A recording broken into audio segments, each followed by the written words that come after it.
Hello and welcome to my introduction video for my video seminar called Speaking and Speech. I'd like to take a moment to introduce myself so that you know who is teaching this class and why you should be watching it. Okay, my name is Ifat Shilo. My nickname is Kiki. I can tell you why later. For now, let's just say that I have been teaching in Korea English as a second language for 5 years. I started out with kindergarten and I worked through all the different levels all the way to business English. So I have experience teaching small children and adults.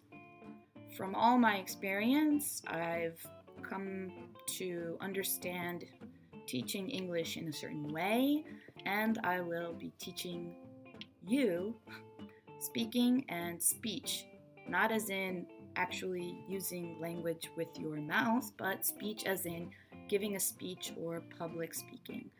I have 5 years experience, but I'm an amateur video teacher, so if you don't hear so well or the lighting is not great, that's the reason. I will be putting up subtitles, which hopefully you can turn on and off. Okay. Who should be taking this class? This class will hopefully have 15 units. Each unit will be accompanied by a worksheet that has a reading section, a speaking, and a grammar section. You don't have to do the homework. The homework is not there to stop you. The homework is there as extra for 3 reasons. The first reason is the number one best way to improve your language skills that you already have is reading. When I first started learning German, the first thing that helped me get vocabulary, their difficult grammar structures, all of those things that are different between English and German, was repeatedly seeing the same thing on the page. That is to say, I am a visual learner, and it's so important for me to see the words for me to understand them. You, on the other hand, may be an audio learner or kinesthetic learner. That means you need to use it, and that's the way that you gain access to the information. If you're an audio learner, then the video lesson shall be plenty for you to do, and you should also be using the speaking section, because even though it has a fill-in-the-blank section or something like that, it's meant to give you questions that you can then ask a native speaker and get feedback, and also meant for you to practice your answers. So you'll see a question like, what do you do? And that's a very common question that natives ask each other, so you should be able to use that question anytime you need it, as well as to be able to answer that question. Well, what do you do? Right. I, hopefully, am teaching you English and speech, public speaking. The next point is, second reason to do the homework is if you're a kinesthetic learner. Kinesthetics is the physical. You know, some people, they can't learn to make a cake from the recipe. They just need to do it. Sometimes there's certain things that I need to put the flour in the bowl, otherwise I just don't get it. For kinesthetics learner, language acquisition can be difficult. One of the helpful ways to learn a language is by writing things out. That is, when you're taking notes, you know, we all have a smartphone these days. You can just take a picture of the word and the definition. You can save it all in a file somewhere. But sadly, repeatedly writing the same word again and again, writing sentences. This is a kinesthetic way of teaching your hand muscle memory, giving you the ability to recall the information even when you don't necessarily remember it in your mind. Your hand remembers it for you. Interesting, right? All right, so there are 3 methods of learning: visual, auditory, and kinesthetics. Those 3 methods will appear in the video and the homework. When it comes to checking the homework. Before we get to when it comes to checking the homework, let's talk about my 3 rules. I do have 3 rules for my students. Before we talk about my 3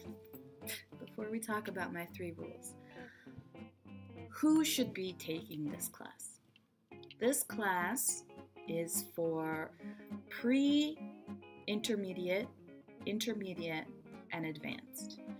If you're pre-intermediate and you're watching this video, you will understand every second, third word that I'm saying, and maybe the speed will be a little fast. That's okay. You don't have to understand everything. In fact, videos are great because you can watch them again and again. I'm not saying you should do that. I'm just saying for pre-intermediate, a video tutorial is helpful because unlike a class, you can go back and watch it again. So pre-intermediate, that's for you. Intermediate.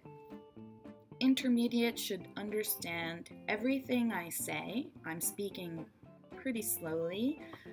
When I get excited or nervous, which I am, I do tend to speak a little faster, but I'm trying to make sure that you can understand pretty much everything I say. There are going to be words you don't know. For example, kinesthetics is not a common word. We use it, teachers use it. You may hear about it if you're studying because it's a study word.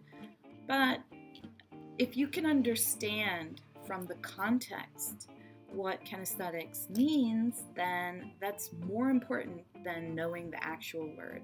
In fact, even in your own language, we don't necessarily all share the same vocabulary. Some of us read more, some of us watch more TV. Slang is different in different areas, but we get a general understanding of the other person. The problem is when you are not a native speaker, context is difficult and speaking speed is difficult. As we progress through the videos, I will be speaking a little more quickly. Hopefully, you won't even notice. The point is that as you watch more of the videos and as you practice more of the speaking, you yourself will improve even to the degree where I can speak in a native, natural pace, which is much more like this, and you won't notice that I've sped up. That's the goal at the end of the course. See if you can notice. All right. As for advanced students, this should seem slow to you, and in fact, if possible, you should try to watch this at 1.5, 1.2, 1.5, and see if you can still understand me enough. There shouldn't be a problem. If you're in the advanced, the reading is actually really important and much more important than the other 2 levels, because from the other 2 levels, I only expect them to read about, for pre-intermediate, only the pronunciation part. For the intermediate, half of the article, because it's 1 article per lesson. For the advanced, if you can read the whole article, that would really improve your vocab, your sentence structures, especially the small prepositions like for, to, before, all those prepositions.